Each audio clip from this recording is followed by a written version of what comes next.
It all started with a simple dispute over property lines. Nothing major, just a misunderstanding between neighbors. At least that's how I thought it would be. I never expected things to spiral out of control so quickly. My neighbor, Karen Davis, had always been a bit difficult, but when she started planting a fence along the boundary line between our properties, I figured she was just trying to add a little privacy. The problem was, this wasn't just any fence. It was an illegal structure, cutting off my access to a creek that ran through the easement I had every right to use. Now, I wasn't one to make a scene. I tried to handle it calmly. I went over to her place, armed with the legal documents that proved the easement was mine to use, and politely asked her to stop building the fence. I explained that it was against the law and showed her the paperwork. She didn't seem too thrilled, but she at least listened for a moment. Then, without warning, Karen pulled out her trump card. She called the sheriff. Within the hour, Deputy Rogers was at her door, looking over the documents I'd handed her. He glanced at the papers, gave them a once-over, and then turned to Karen. His expression was unreadable as he asked her if everything seemed in order. After a quick look, he nodded and turned back to me, suggesting we all go our separate ways. "Have a pleasant day," he said to Karen, giving me a polite but firm look. It seemed simple enough, right? The documents were clear, and the sheriff had just given her the go-ahead to stop. Case closed, or so I thought. But Karen had other plans. Instead of accepting the sheriff's advice, she simply nodded, her eyes cold with a hint of frustration. She had no intention of letting this go. As I walked back to my house, feeling confident that the matter was settled, I had no idea what I was about to face. Karen wasn't the type to give up easily. What started as a small disagreement over a fence was about to turn into something far more complicated, and I was only getting started.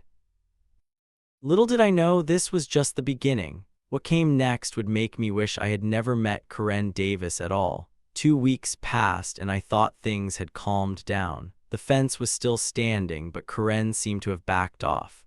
Maybe the sheriff's visit had finally sunk in. But then, one afternoon, I came home to a mess I wasn't prepared for. The first thing I noticed was the damage to my fence. It had been cut in 3 places, the metal twisted and jagged where the cutters had been forced through. But that wasn't the worst part. Fresh tire marks were carved into the mud near the creek, clearly from a vehicle that had driven across my land. Whoever did this hadn't been shy about leaving a trail. But the real gut punch came when I saw my beehive. It wasn't just knocked over, it had been destroyed. The frames, once neatly stacked, were now scattered across the grass like discarded toys. Honey dripped slowly onto the ground, and the scent of it mixed with the bitterness of the situation. I could hardly believe my eyes. These bees were my livelihood. They'd taken years to establish, and now they were gone. I rushed to check on Pixel, my dog, and found her limping across the yard. She stepped on a nailboard left behind by the intruders, and her paw was bleeding. She yelped in pain when I picked her up, and I immediately rushed her to the vet. The doctor gave her antibiotics and told me to watch for signs of infection, but all I could think about was how badly things had escalated. That was the moment I realized I was done playing defense. I needed to take action before Karen or anyone else decided to push things further. I ordered 4 motion sensor cameras, each capable of capturing footage and sending real-time alerts.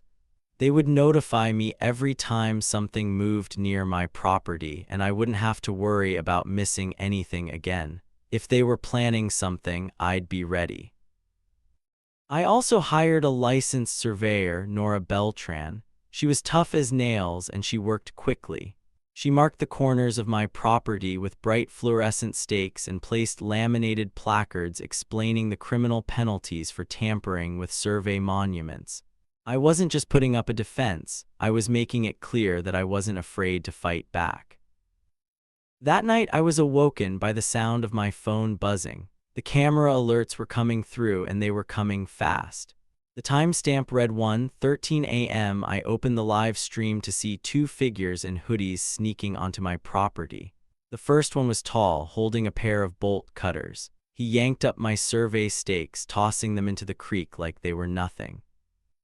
The second figure was shorter, with platinum blonde hair clearly visible in the moonlight. It didn't take long for me to recognize her face. It was Karen. I grabbed my phone and immediately called Deputy Rogers. He was already familiar with Chandler, the guy with the bolt cutters. He was a local troublemaker who had been involved in several past incidents. A few moments later, I sent him the footage of both Karen and Chandler. He assured me he'd get to work on it right away. The next morning, Rogers showed up at Chandler's door with two deputies. They knocked, and Chandler answered in his pajama pants, claiming he'd been home all night. Rogers didn't waste any time. He held up a still image from my camera, Chandler mid-grimace holding the bolt cutters. Chandler froze, his eyes widening in surprise, and suddenly he had nothing left to say. As for Karen, she wasn't much better. When Rogers and his team searched her garage, they found the stolen survey stakes stacked neatly in a corner. They also discovered the laminated placards from Nora's survey work, along with a half-empty can of spray paint, the same color used to deface my "no trespassing" signs. Karen tried to play it off, claiming Chandler had stored the tools in her garage without her knowledge, but Rogers wasn't buying it. He knew she was involved, and he didn't let her get away with the lies. Both Chandler and Karen were arrested, but only Karen made bond by lunchtime. Chandler wasn't so lucky. It turned out he'd been on probation for a 2021 check kiting scheme, which meant he had a no-bond hold pending further review. He wasn't going anywhere. For once, I felt a sense of relief. I had the evidence, I had the witnesses, and now it was time for Karen and Chandler to face the consequences of their actions. The legal battle was just beginning. While Chandler sat in jail awaiting his fate, another bombshell dropped. My lawyer, Elliot, had already been digging into the case, and he had something big on his radar: the $3,500 gate that Karen had installed unlawfully on my property. It was supposed to be a simple purchase, but as we dug deeper, we discovered something far more sinister. Elliot subpoenaed the HOA's financial records. What he uncovered shocked us both. There, in black and white, was a cashier's check signed by Chandler, drawn directly from the HOA's reserve account. The check was made out for the amount of $3,500, the exact price Karen had paid to have the gate installed. But this wasn't just about the gate.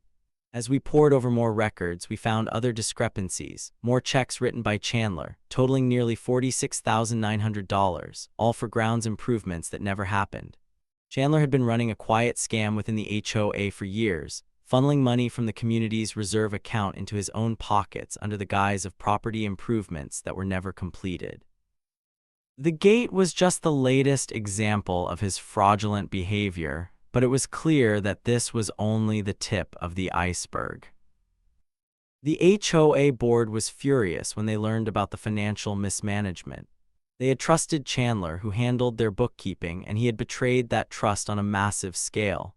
After a tense meeting, the board voted unanimously to press charges against Chandler for theft, fraud, and embezzlement. They had no idea how deep this went, but they were committed to making sure Chandler paid for his crimes. Detective Miriam Page from the county's white-collar crime unit took over the investigation. She was meticulous, working alongside Elliot to dig through Chandler's financial records. When they seized Chandler's home computer, the full extent of his deceit became painfully clear. The files on the hard drive revealed forged receipts, fake meeting minutes, and even a template for the neon green approval stamps Chandler used to approve the fake documents. He had been running a well-oiled operation, hiding the truth behind a facade of fraudulent paperwork. But that wasn't all. As the investigation continued, we discovered that Chandler had funneled some of the stolen funds into Karen's private bank account. On paper, these transfers appeared to be consulting fees for services she had supposedly provided to the HOA. Corinne's defense was weak at best. She tried to claim that she had no knowledge of Chandler's shady dealings and that the money was for legitimate work, but the evidence spoke for itself. Elliot and I quickly realized that Chandler had been working in cahoots with Corinne. They had plotted to seize control of my land, with Chandler handling the financial side of things and Corinne handling the more hands-on aspects. The goal was simple: annex my property into the HOA's holdings, and once that was done, Corinne would take over, effectively claiming it as her own. She had promised Chandler a piece of my land in exchange for his help, and Chandler, blinded by the prospect of a payout, had agreed to help her. With the evidence mounting, Chandler was facing not only criminal charges for his previous check-kiting scheme but also felony fraud and theft charges. His future looked grim, but the real drama was still to come. Chandler, facing the very real possibility of a long prison sentence, had a choice to make. He could fight the charges alone, or he could cut a deal. Desperate to avoid more time behind bars, Chandler agreed to testify against Corinne in exchange for a reduced sentence. It was a deal he couldn't pass up. The courtroom buzzed with anticipation on the day Chandler was set to testify. The prosecutor played video footage from my Ring camera, showing Chandler and Corinne loading rebar into Corinne's SUV at 12:47. The timestamp matched the night the survey stakes had gone missing, and the footage was crystal clear. Chandler's face was unmistakable as he helped Corinne haul away the stolen materials. The evidence was damning. When Chandler took the stand, he was far from the confident man who had once controlled the HOA's finances. He was a broken man, desperate to save himself. He detailed how Corinne had orchestrated the entire land grab, how she had promised him a piece of my property in exchange for his help. He explained how he had used his position as the HOA's treasurer to funnel money into her account and cover up their illegal actions. It was clear that Corinne had manipulated Chandler, using him as a pawn in her scheme to take my land. She had promised him riches, but instead, she had dragged him into a web of criminal activity that he couldn't escape. The jury deliberated for hours, but the outcome was never in doubt. Corinne and Chandler were both found guilty on all charges: felony conspiracy, theft, criminal mischief, and misdemeanor trespassing. It was a huge win, but it didn't feel like enough. The real victory would come when Corinne finally faced the consequences of her actions. Corinne's bond was revoked, and she was sentenced to 18 months in prison. In addition to the prison sentence, she was ordered to pay restitution to both me and the HOA. The total amount was staggering: $32,000 to me for the damage to my property and $46,900 to the HOA for the stolen funds. It was a small victory, but it felt good knowing that Corinne's reign of terror had come to an end. When Corinne was led away in handcuffs, I couldn't help but feel a sense of relief. The fight had been long and hard, but it was finally over. The justice system had worked, and Corinne and Chandler were going to pay for what they had done. But as I looked back at the courtroom, I couldn't help but feel that the real victory wasn't just in the legal outcomes. It was in the fact that, despite everything, I had fought back. I had stood my ground, and in the end, I had won. Months passed, and though the legal proceedings had ended, the ripple effects of the case were still felt. Chandler's sentencing had been swift. He pled guilty to violating his probation, which resulted in an automatic 18-month prison sentence. But that was just the beginning. The plea deal he had struck with the DA meant he was also facing new felony charges for fraud, theft, and conspiracy. The DA had offered him a 4-year sentence with the possibility of parole in 2 years, but only if he testified truthfully against Corinne. Chandler, now desperate to minimize his time behind bars, agreed. The courtroom was filled with anticipation when Chandler took the stand. His testimony was gut-wrenching. He described in painful detail how Corinne had manipulated him, using his trust and his position in the HOA to carry out a plan that would have left me without my land. According to Chandler, Corinne had promised him a piece of my property in exchange for his help in handling all the paperwork, falsifying documents, and even ordering the illegal installation of the gate. Chandler wasn't exactly a saint, but hearing him admit to his role in the conspiracy was shocking. He'd been a willing participant in the scheme, but it was clear now that Karen had been the mastermind all along. Chandler's testimony was the nail in the coffin for Karen. The prosecutor played a chilling video from my Ring camera showing Chandler and Karen loading rebar into her SUV at 12:47. The timestamp matched the exact night the stakes from my property had disappeared. It was irrefutable evidence of their collaboration. The jury didn't need much more. Within hours, both Karen and Chandler were found guilty on all counts: felony conspiracy, theft, criminal mischief, and misdemeanor trespassing. As the judge read the verdict, I felt a sense of relief wash over me. Karen's bond was revoked, and she was sentenced to 18 months in prison. The restitution she was ordered to pay was a staggering sum, $32,000 to me for the damage she had caused to my property, and $46,900 to the HOA for the stolen funds Chandler had funneled into her account. But more than the financial compensation, it was the sense of justice that truly mattered. She had tried to ruin my life, and now she was facing the consequences. Karen's sentence was a reminder of how far I had come in this battle. For months, I had been fighting a battle that seemed endless. The stress, the frustration, the constant worry about what Karen might do next, it had all taken a toll. But standing there, watching her led away in handcuffs, I knew that I had won. I had stood up for myself, and the system had worked in my favor. But as the months went by, something unexpected happened. The HOA, now reeling from the scandal, began to reform itself. The board members, disgusted by what had happened under Karen's leadership, voted in new members who were committed to honesty and transparency.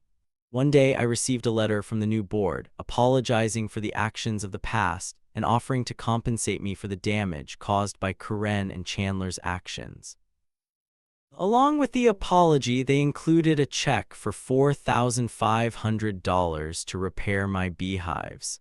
The money had been recovered from Chandler's frozen account, and though it wasn't enough to undo the damage that had been done, it was a step toward making things right. With the land dispute finally behind me, I was able to focus on rebuilding. I started by building a greenhouse where Karen had once tried to annex my property. The smell of fresh soil filled the air, and I began planting tomato starts, peppers, and herbs. It felt good to get my hands dirty, to reclaim the land that had once been a battleground. The bees, though a bit slower to recover, were thriving once again. They buzzed happily from flower to flower, their hum a reminder that life was continuing despite the chaos that had once overtaken it. Pixel, my loyal dog, enjoyed long walks through the property. The fields that had once been marked with tension and conflict were now a place of peace. Every morning, I'd open the back door and let her run freely through the now secure land. She seemed to understand that things had changed, that the threats that once loomed over us were no longer there. It was a fresh start for both of us, and it felt good to finally move on. But that wasn't the end of the story. While I was focused on building a new future, the past still had a few twists in store. I couldn't shake the feeling that the chaos I had endured was more than just a simple property dispute. There were forces at play that had gone far beyond petty neighborhood squabbles, and although Karen and Chandler were behind bars, I couldn't help but wonder if there was more to their actions than I had yet discovered. As I worked on my greenhouse and continued to heal from the wounds of the past, I realized that this battle wasn't just about the property. It was about reclaiming my peace, my sense of self, and the right to live without fear. The past few months had been a whirlwind of emotions, but with each passing day, I felt more in control. I was ready for the next chapter, whatever it might bring.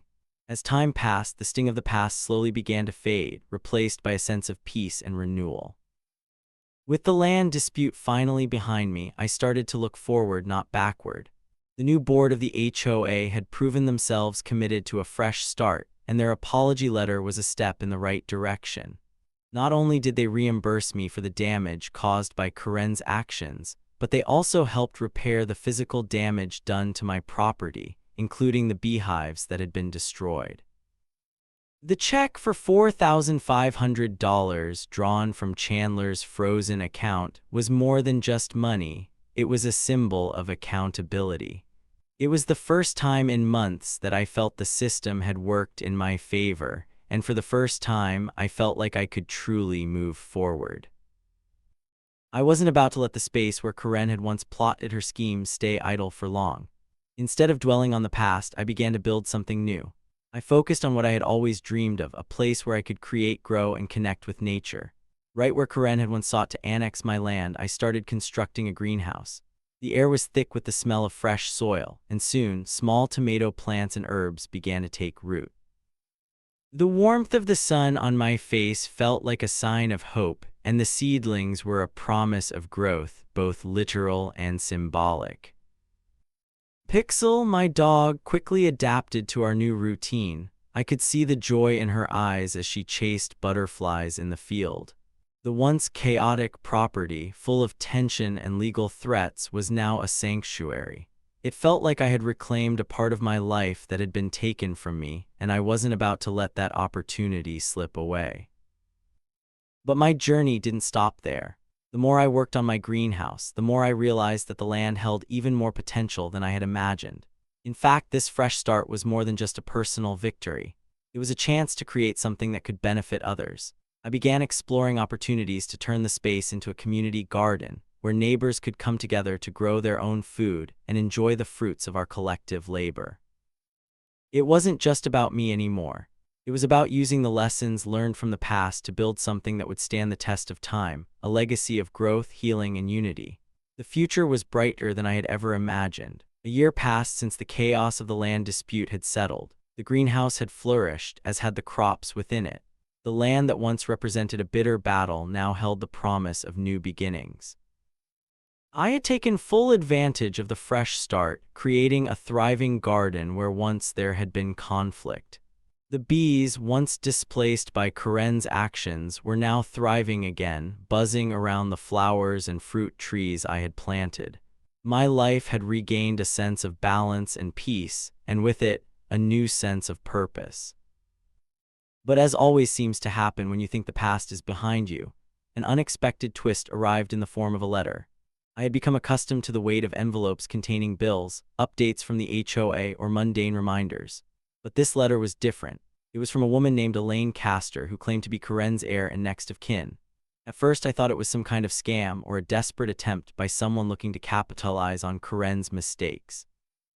But what she said in her letter caught me off guard. Elaine insisted that Karen had granted her a private right-of-way across my property. She included what appeared to be a deed, which she argued gave her legal access to cross my land at will. The audacity was astounding.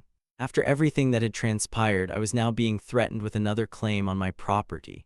It felt like a cruel joke, like the past was determined to follow me no matter how much I tried to move on. But this time, I wasn't going to let it shake me. Thanks to my lawyer Elliot and the solid records I had kept from the initial dispute, we were able to quickly determine that the deed Elaine provided was a forgery. The document she submitted had been doctored, and with a little digging, we were able to prove it. The signature on the deed was Karen, and the notary listed on the document had no record of ever certifying it. Elaine withdrew her claim before the court hearing, and with that the matter was settled. It felt good to finally close that door. But the whole experience was a reminder that no matter how much you think you've won, there are always people out there trying to exploit the system, testing how much they can get away with. Still, it was a small victory, one that reaffirmed my resolve to protect what was rightfully mine. Despite this latest challenge, life moved on. Spring brought with it the unexpected restitution checks from the state's Crime Victim Fund. The $58 per month that Karen's wages were garnished to cover her debts wasn't much in the grand scheme of things, but it was a reminder that justice in some small way had been served. Karen's debt would take decades to clear, but it would never truly be paid off. The damage she had caused couldn't be undone, but at least she was held accountable for it. Then out of nowhere, I received a letter from Chandler, the man who had once been a key part of the scheme against me. The letter was unexpected, and the apology it contained was just as surprising. Chandler had spent his time in prison working on self-improvement and had earned a paralegal certificate. In his letter, he apologized for his role in the entire ordeal. He acknowledged the harm he had caused and expressed genuine remorse. As an olive branch, he even included a hand-drawn map suggesting the placement of an orchard on my property. It was an odd gesture, but one that spoke of the changes he had gone through. I wrote back to him, not promising anything but acknowledging the growth he had made. I shared a small piece of news with him. The sunflowers had grown taller than ever before. It seemed fitting. Through all the darkness, something beautiful had emerged, and I could only hope that, just like those sunflowers, we could all continue to grow and move forward. The past, it seemed, had come full circle, and while the journey had been long and full of challenges, I couldn't help but feel that I had finally reached a place of peace. I had come to understand that sometimes life's most difficult battles lead to the greatest rewards. The land that had once been the focal point of conflict had transformed into something far greater than I could have ever imagined. In the wake of the chaos caused by Karen and Chandler, I had rebuilt not just the physical space, but my entire sense of purpose. The garden, the greenhouse, the thriving crops, it all symbolized a fresh start, one rooted in healing and community. But the final piece of the puzzle was yet to come, and it arrived in an unexpected way. One morning, I received a call from a woman named Sarah, who introduced herself as the director of an organic farming nonprofit called Sprout Tomorrow. She explained that after Karen's property was sold, the organization had purchased it to turn it into a community garden. The land, once a battleground, would now be used to nurture others. And to my surprise, Sarah extended an invitation for me to consult with them on planting native pollinators, an initiative that aligned perfectly with my values and experience as a gardener. It felt surreal. The very land that had been the site of so much bitterness and greed was about to be cultivated into a place of growth and nourishment for the community. The irony wasn't lost on me. Karen had tried to control the land for her own gain, but in the end, it would be used to benefit the neighborhood in ways she could never have imagined. When the first volunteer day rolled around, I found myself standing in front of the group of volunteers, watching as they worked together to clear away the remnants of Karen's old lawn. Deputy Rogers, who had been a quiet but steady presence throughout this ordeal, was there with a few new members from the HOA. The sense of camaraderie was palpable. Together, we turned what had been a symbol of animosity into a place where people came together, working side by side to build something positive. The transformation was profound. What had once been a barren, neglected plot of land was now a burgeoning garden, full of raised beds, rows of tomatoes, and flourishing flowers. There was something deeply therapeutic about the work. The smell of fresh earth, the laughter of volunteers, the satisfaction of seeing something grow from the ground up, it felt like a final victory. The land was no longer a place of conflict. It was a testament to resilience and the power of community. For me, the victory wasn't in the legal battles won or the restitution checks received.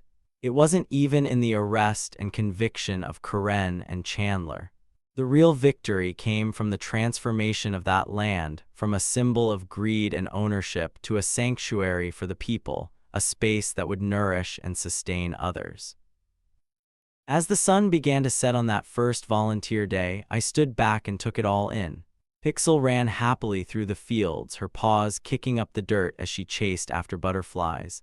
The volunteers continued to work, planting flowers, tomatoes, and herbs, their movements a reflection of what could be achieved when people came together with a shared purpose. The transformation was complete.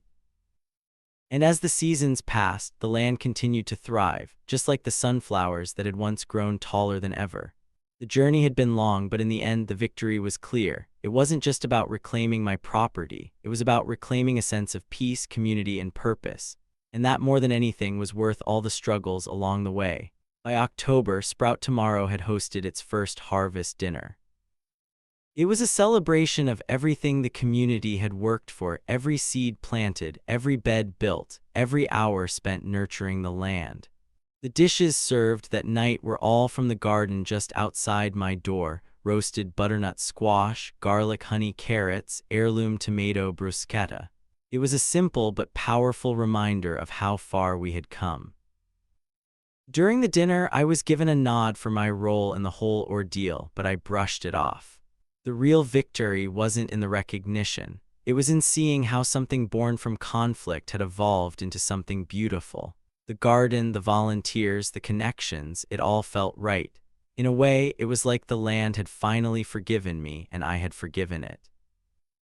As the seasons changed and the garden prepared for winter, I looked out at the barn I had built on the reclaimed land.